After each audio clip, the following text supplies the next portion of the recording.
Bueno, antes que nada, muchas gracias por haberme invitado, Jordi, y a toda la organización. Es un placer. Y bueno, yo os voy a contar un poquito el viaje que estamos haciendo como marca hacia el usuario.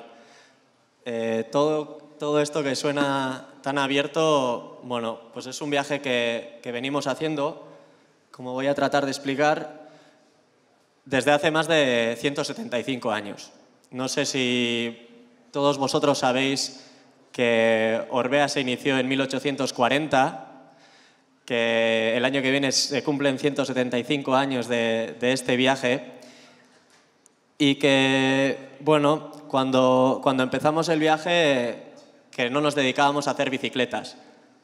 Entonces, como decía Jordi, cada uno de vosotros ha tenido, si es que la ha tenido, alguna experiencia con Orbea, sea viendo Verano Azul, teniendo alguna bicicleta de niño, con la caja de ahorros que le regalaban la bicicleta. Pero básicamente estos son nuestros inicios y son unos inicios de los que nos sentimos muy orgullosos. No sé si es porque somos de donde somos y con todo lo que es nuestros orígenes siempre nos sentimos muy orgullosos, pero yo creo que si algo se manifiesta cuando vas por Orbea o hablas con la gente de fábrica es el orgullo que tenemos por la marca. Al final, desde 1840 a 1930 más o menos, Orbea se dedica a hacer armas. Empieza en Éibar, es una región, si no la conocéis, bastante industrial, no es conocida por el turismo, pero era un referente en aquella época para todo lo que era la armería. Orbea, que era un apellido de una familia, como la primera foto que veíamos, bueno, pues había otra serie de familias también en Éibar que eran bastante reconocidas, como por ejemplo los Beristegui y hermanos, que es la conocida BH, la gente de GAC y bueno, pues otra serie de empresas que nacieron en aquella zona. Y es en esta época de los años 20, años 30, que entre las dos guerras mundiales y la guerra civil y todos esos saraos que se dieron, lo que era la venta de armas, aunque parezca mentira, no vivía los mejores momentos en lo que era España. A pesar de que Orbea era un referente en la fabricación de armas y distribución de las marcas más conocidas de Estados Unidos, como las Colt o todos estos escopetas de Bonanza, pues fueron años bastante jodidos para Orbea. Y con lo que era la tecnología de los tubos, decidieron que tenían que reinventarse y empezaron a hacer otra serie de productos, entre otros las bicicletas. Pero bueno, también ha habido carritos de niños, que si encontráis alguna los estamos buscando, ha habido balas, ha habido todo aquello que se podía hacer con las tecnologías que se tenían en aquella época, se fabricaba. Y cuando se fabricaban las bicicletas, se hacía hasta el último tornillo, la cinta, todo. 100% se hacía en Éibar. Y bueno, también cuando se inició haciendo bicicletas, yo creo que uno de los principales aciertos que tuvieron los trabajadores de la fábrica fue que empezaron a hacer bicicletas de competición. El primer año que lanzan la primera Orbea, que recientemente hemos encontrado el primer catálogo de bicicletas, ya ganamos creo que la Volta a Cataluña con Cañardo, que ahora mismo han editado un libro, y bueno, pues una serie de carreras, tanto a nivel nacional como a nivel internacional. Pero bueno, son años bastante buenos, son años en los que en los años 30 se consolida Orbea en el mundo de la competición y ya en los años 40 es cuando la bicicleta destierra totalmente a las armas, empieza la expansión, son los años en los que se abre la tienda de Barcelona, que además de ser una tienda distribuida para todo lo que es Cataluña y bueno, pues son años bastante buenos hasta que se empieza a perder esa estrategia de la competición y de tener un producto tope de gama, se junta con una pequeña gran crisis mundial y nacional en los años 60 y es un momento bastante malo porque Orbea, teniendo más de 1000 trabajadores, no puede afrontar la crisis. Entonces, bueno, la familia Orbea decide cerrar la fábrica y los trabajadores, en vez de quedarse en la calle, lo que hacen es comprarle la marca.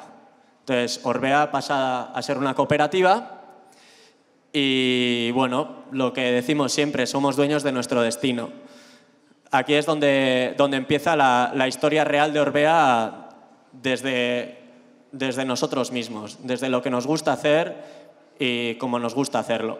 Entonces, a los pocos años, como no queríamos y no podíamos seguir estando en Eibar por tamaño, por volumen, porque las tierras no eran nuestras, nos movemos a Mallabia, siempre jugando con la ambigüedad en el País Vasco, porque Mallabia está en la frontera entre Vizcaya y Guipúzcoa, así ni los guipuchis ni los vizcaínos se enfadaban. Estamos en Vizcaya, pero tenemos el prefijo de Guipúzcoa, así somos. Y bueno, pues la verdad es que volvemos un poco a lo que es la estrategia de la competición. Igual esto suena un poco más. Volvemos a la televisión con Verano Azul en esta época, pero bueno, también volvemos a la competición y son épocas muy buenas. Son épocas que, si hacéis cálculos, son el 30 aniversario el año que viene de que Perico Delgado ganó la Vuelta a España con Orbea y SEAT. Creo que SEAT Ibiza también ha hecho 30 años, con lo que a ver si algo se estiran. Son años muy bonitos, pero que, como todo, en una historia y un viaje tan largo, lo malo y el cambio tiene que llegar. Y bueno, pues disculpa, es que no veo ni lo que paso. Bueno, luego vendrá si no. Es un momento en el que irrumpe el mountain bike. Y el mountain bike a nosotros nos pilla bastante fuera de lugar. Siendo honestos, es la típica que alguien comenta, eso va a ser una moda, como las fixies. Eso va a pasar de moda y unas cuantas empresas tuvieron que cerrar. Nosotros nos pilló, como indicamos aquí, con un producto que no cumplía, estando en un mercado nacional cuando los competidores que nos venían eran internacionales y que no estábamos preparados y que no entendíamos aquella tendencia que estaba viniendo. Entonces, fue un momento bastante duro para Orbea y requirió de grandes sacrificios para todos los socios, hasta que, bueno, pues hay una redefinición de la estrategia y pongo un poco esta imagen también del Euskaltel, porque, bueno, pues también el Euskaltel fue un antes y un después para nosotros.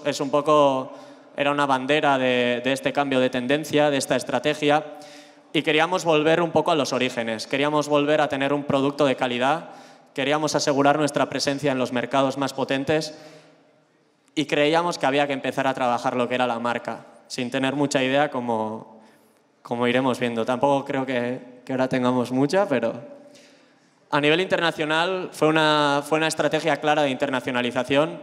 Yo empecé hace 7 años más o menos en Orbea y empecé trabajando en esto, en salir fuera con la maleta a buscar mercados y fueron años, yo creo que muy divertidos, porque donde no tienes nada todo suma, pero de la misma manera lo estábamos haciendo desde un posicionamiento muy alto. Y muestra de ello que si tú vas hoy a Estados Unidos o un americano viene aquí, hay quien te dice, ostras, una Orbea candada en la calle, una Orbea bastante clásica, la Giovanna, tal, alucinan. Y es un poco porque durante muchos años lo que hemos trabajado fuera es una Orbea que ambicionábamos, mientras que aquí poco a poco ibas trabajando en el día a día, ¿no? Entonces, se van consolidando los mercados. Hoy Orbea puede decir que tiene una fábrica en Portugal, otra en China, filiales en Estados Unidos, Hong Kong, Australia.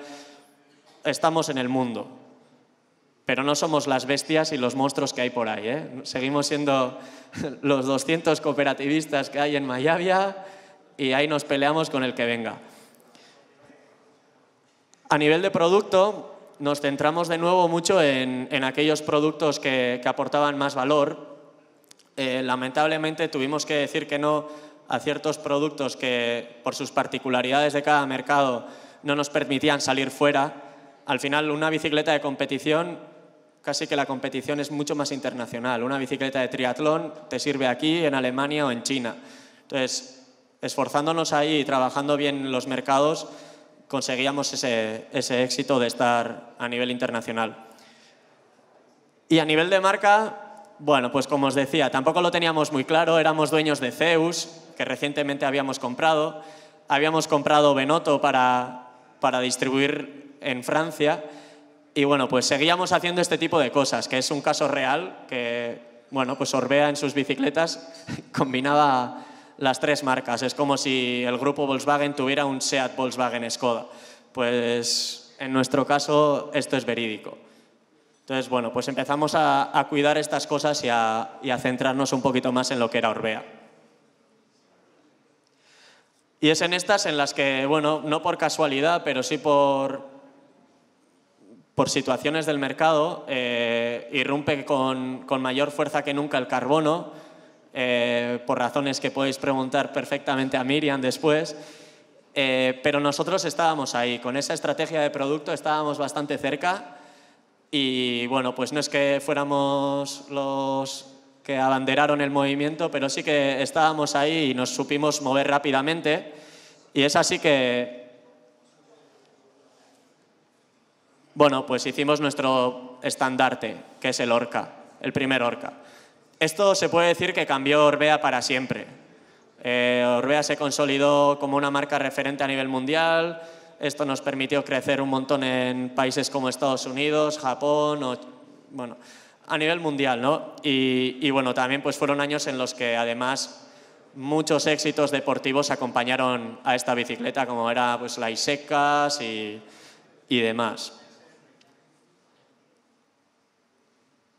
Pero bueno, a pesar de esos éxitos, que para nosotros en el 2008 se consolidaron con los Juegos Olímpicos en montaña y carretera, en el Ironman de Hawái a nivel de triatlón, en el Xterra. Bueno, al final, en todo lo que podíamos ganar como marca, salvo el Tour o este tipo de proyectos que hoy por hoy no son alcanzables para nosotros si es que somos honestos con nosotros mismos, los ganamos, ya estábamos presentes. Teníamos un producto de calidad, pero sabíamos que si nos quedábamos ahí nos íbamos a quedar atrás, con lo que, bueno, pues decidimos seguir corriendo después de cruzar la meta. ¿Y qué es lo que hicimos? Conocimos al usuario. Parece mentira, pero podemos decir que hasta el 2008 el usuario era un desconocido. Básicamente nosotros vendíamos a tiendas. Básicamente vendíamos a distribuidores, vendíamos a filiales, pero nuestras bicicletas eran utilizadas por usuarios. Y si bien utilizábamos la competición para mejorar el producto, si bien íbamos a ferias, íbamos a eventos, el usuario era un desconocido. Entonces, es por esto que decimos que estamos haciendo un viaje hacia el usuario, porque en estos años, desde 2008, lo que hemos venido trabajando es en crear experiencias y entornos donde podamos conocer al usuario más allá de la tienda y en las que utilicemos a las tiendas como herramientas para llegar a esos usuarios y dotarles de los productos y servicios que necesiten. Desde ahí venimos organizando pruebas como Monegros, Paxaban, viajes por todo el mundo, pero lo que os queríamos presentar hoy es un proyecto también con el que soñamos, que nos hace mucha ilusión y que no es casualidad que lo vayamos a presentar en Barcelona, que es el Campus. Queremos crear un entorno donde, más allá de tener una relación comercial con vosotros, con los usuarios, con las personas, co-creemos, colaboremos, ayudemos a mejorar en su rendimiento aquel que quiera y que nos conozcamos más. Al final necesitamos de esto, porque hasta ahora, si no, y que me disculpe alguno que tiene una tienda por aquí, hacíamos la bicicleta roja, blanca o negra, que era la que el de la tienda nos decía que había que hacer para vender, exagerando un poco. Y ahora lo que queremos es escucharos y aprender con vosotros, ¿no? Entonces, adelantaros que, bueno, somos una marca bastante vieja, nos sentimos jóvenes, tenemos 175 años, pero con proyectos como este y proyectos apalancados en experiencias para conoceros es desde donde queremos construir nuestro futuro, ¿no? Entonces, os voy a dar unas pinceladas. Este es un espacio que vamos a abrir a partir de febrero o marzo, nunca se sabe con las obras, y va a estar en la Eixample y creemos que tiene que estar ahí porque la ciudad lo merece. Aquí puedes disfrutar de todo tipo de ciclismo, seas ciclista de carretera, urbano, de triatleta, de montaña, o simplemente te gusta hacer deporte o ir a compartir y no te has puesto nunca encima de una bicicleta. Entonces, básicamente os animo a ir a un espacio donde, bueno, más allá de tener una relación comercial con la gente que os va a atender, queremos que viváis experiencias, que lo utilicéis como un espacio para reuniros, donde compartir. ¿Qué decir en un espacio como Moritz, donde creo que lo están haciendo muy bien? Pues sería esto, pero de otra manera, ¿no? Creo que tenemos mucho que aprender de este espacio y bueno, pues es por eso también yo creo que estas cosas suceden en ciudades como Barcelona y no en otras, ¿no? Entonces, bueno, os dejaré un poco en este punto porque Miriam nos va a explicar algunas de las cosas que creemos que pueden interesaros, que pueden suceder en este espacio, y si tenéis cualquier pregunta o cosa me lo lancéis. ¿Vale? Bueno, pues yo soy Miriam, o la Miri, como me vacilan mis compañeros. Hola, ha venido la Miri. Sí. Y bueno, cojo la palabra campus y me la llevo a mi terreno. A mí me gusta decir que yo en Orbea soy la exploradora, o una de las exploradoras.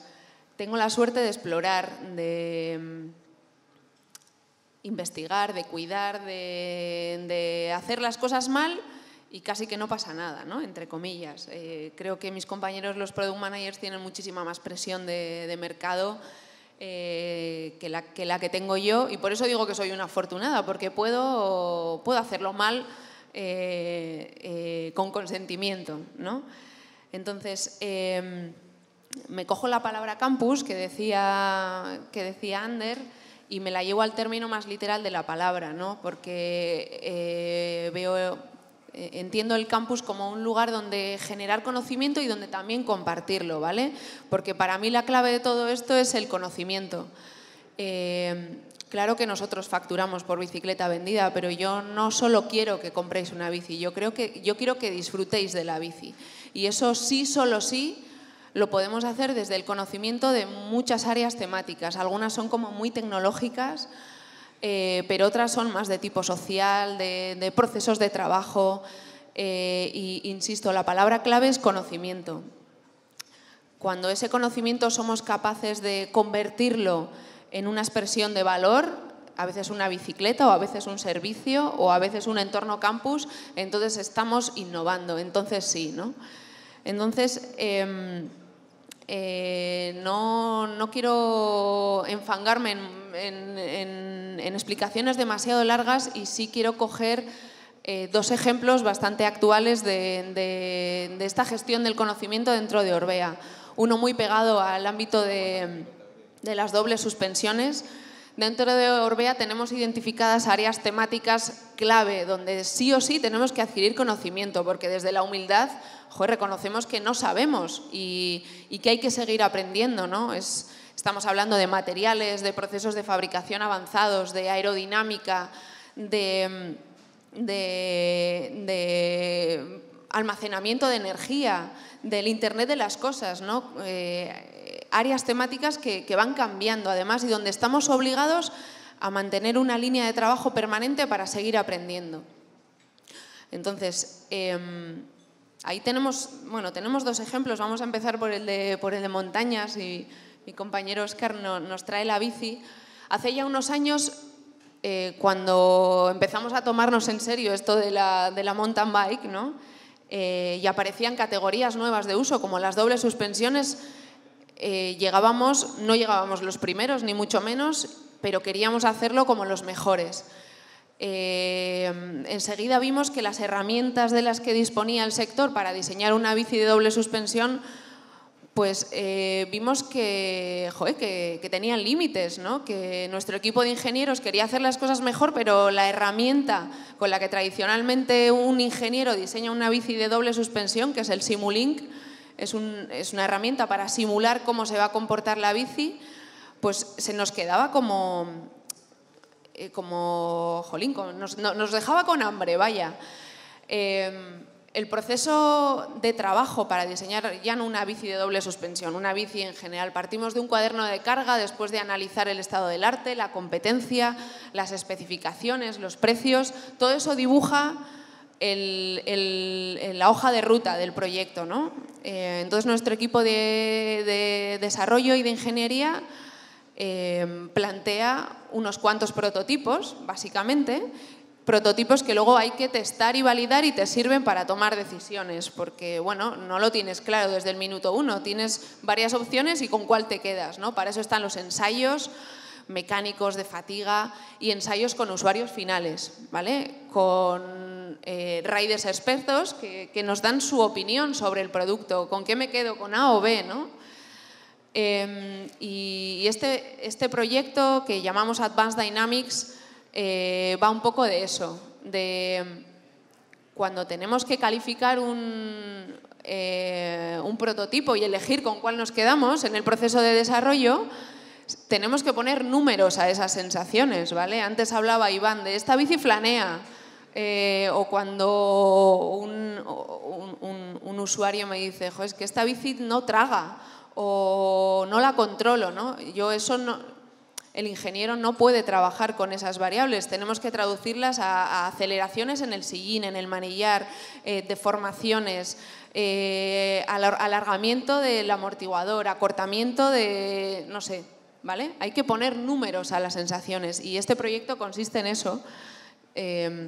Deberían estar pasando unos vídeos súper interesantes de... A ver, ¿podéis poner los vídeos? De este proyecto.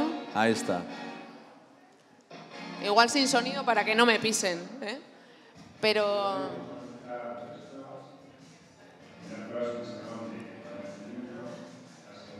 Esta bici que tenemos aquí es una bici que está llena de sensores.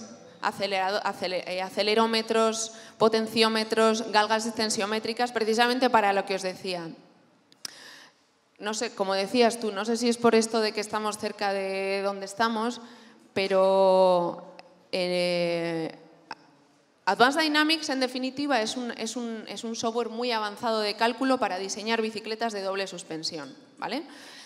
Las bicis de doble suspensión son bicis complejas en cuanto a su cinemática, pues porque se mueven en varios puntos de la geometría y elegir el mejor de los amortiguadores para que se comporte de manera óptima o la horquilla, pues no es cosa fácil, ¿no? Entonces, esta herramienta Advanced Dynamics nos permite optimizar esos prototipos antes de esa prueba final de una manera muchísimo más fina que lo que puede hacer con la competencia, lo que puede hacer la competencia.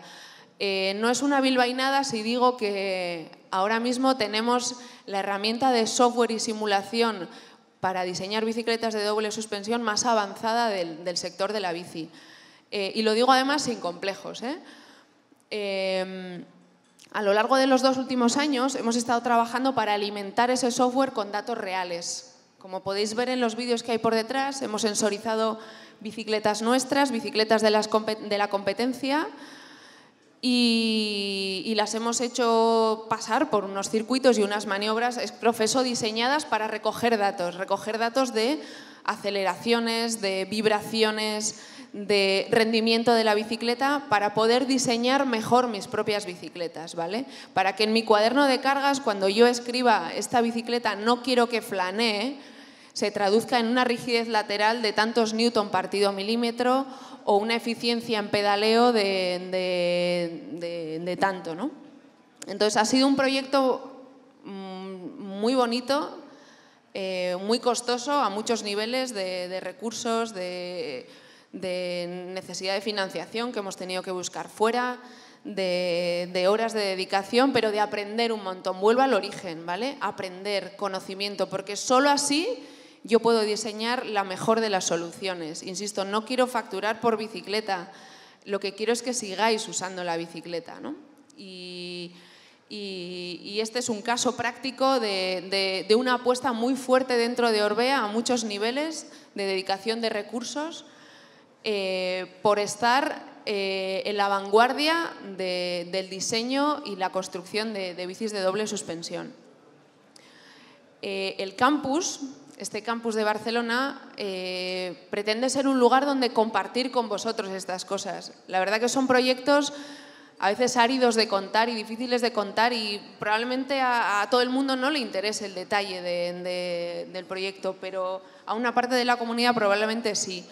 Campus puede ser el entorno donde esas conversaciones sucedan o conversaciones de otro tipo, como es el caso de esa bicicleta que tenéis allí, escenificada en una Dude, pero que también forma parte de otro proyecto de adquisición de conocimiento y de nuevas competencias en Orbea, que es el laboratorio de acabados.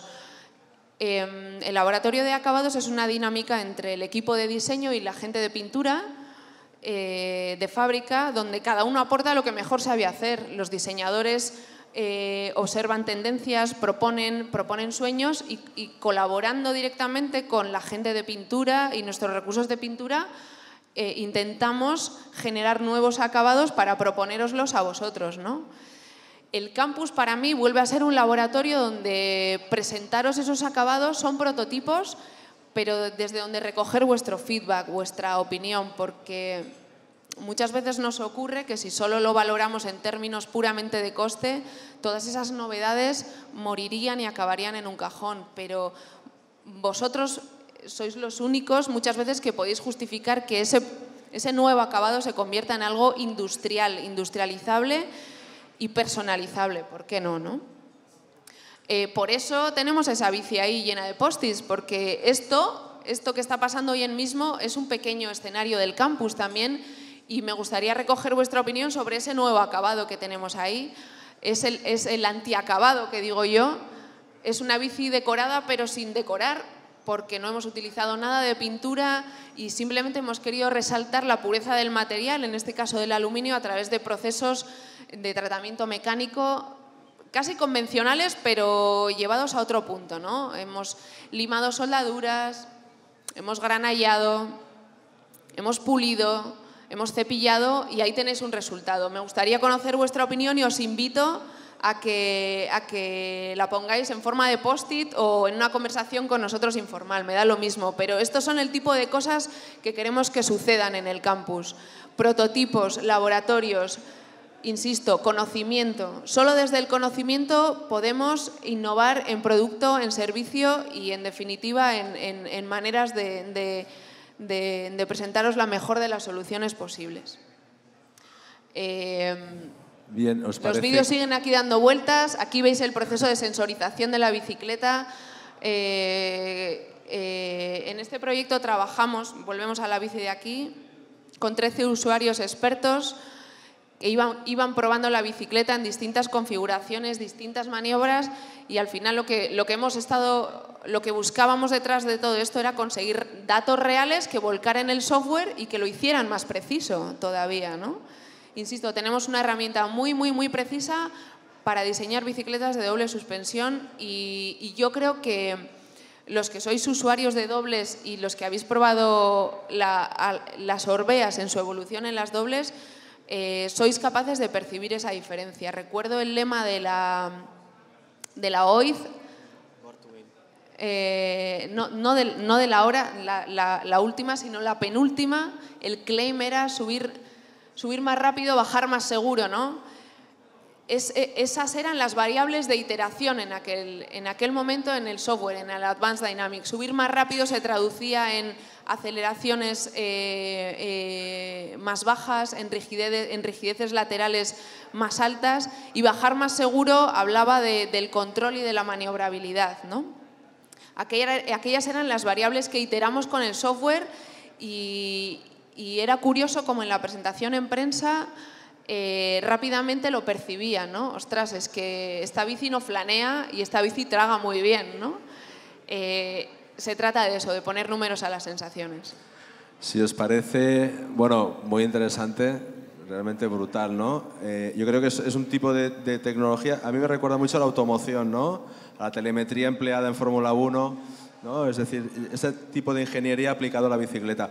¿Tenéis alguna pregunta a hacerles? Seguramente muchas, no lo sé. Ahí son temas como muy... ¿No? Sí. Hola, para Miriam. Yo llevo ya, bueno, empecé en el mountain bike hace 25 años. Este foco me está destrozando la córnea, ¿eh? Y yo entonces tenía, bueno, la gente que empezamos hace 25 años, ahora, si éramos jóvenes, tendremos 40, 50, pero hay gente que empezó con 40 años porque la bicicleta, el mountain bike, lo que tiene es que gente de todas las edades pueden practicarlo. Ahora hay gente muy mayor también, ¿vale? Y yo cada vez veo más, que aquí nos habla de bicicletas, mountain bikes eléctricas. Como mountain bikes eléctricas, sí, o bicicletas eléctricas. ¿Veis ahí un futuro ahí que se va a quedar? ¿O también será una moda que viene de fuera? ¿Y vosotros cómo estáis investigando? Bueno, la bici eléctrica para mí es lo más emocionante que ha pasado en la bici desde que la bici nació como bicicleta. No por el hecho en sí mismo del motor, sino de, antes lo hablaba por ahí con alguien, sino por el pack de energía que llevamos en la bicicleta y que nos va a permitir solucionar problemas que hasta ahora estaban tradicionalmente no resueltos en la bicicleta. Estoy hablando en términos de seguridad, de robos, de seguridad de la persona, de rendimiento de la bicicleta. Al final yo tengo un pack de energía conmigo que lo puedo utilizar para lo que me convenga, para alimentar los sensores de un amortiguador electrónico en una doble suspensión, para alimentar sensores de rendimiento o sensores que tengo colocados a lo largo de mi bici y que me van hablando del estado de fatiga de la bicicleta, por ejemplo. O un pack de energía que me permite, no sé, generar una burbuja de luz a mi alrededor y mantener un perímetro de seguridad que me proteja frente a los coches o otros vehículos. Hacerme más visible de cara a otros vehículos porque puedo alimentar una red de luces, no sé. Abre un montón de posibilidades, no solo en las dobles suspensiones, sino en general en la bicicleta. Para mí no es el futuro, es el presente y estamos trabajando también en ello. Estamos trabajando en ello. Bien. ¿Alguna pregunta? ¿Alguna pregunta más? ¿No? Una cuestión. Esta bicicleta que tenemos aquí delante, exactamente ¿cuántos parámetros mide? O sea, ¿qué mediría? Los amortiguadores, lo que estamos viendo ahora aquí, ¿eh? Estamos midiendo diferentes variables. Acortamiento y alargamiento de la horquilla y el amortiguador, aceleraciones en el puño, en el sillín y en los pies, los puntos de contacto, en definitiva. Y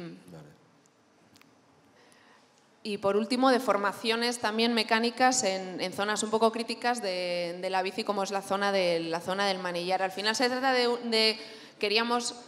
la hipótesis es que queremos relacionar, en este caso, aceleraciones con confort, por eso las ponemos en los puntos de contacto, y hemos sido capaces de identificar un umbral máximo de aceleraciones que no conviene superar cuando tú diseñas una configuración de puntos de giro, porque hacen sentir que tu bici no la controlas, que no es maniobrable o que no traza bien la curva, no la controlas, ¿no?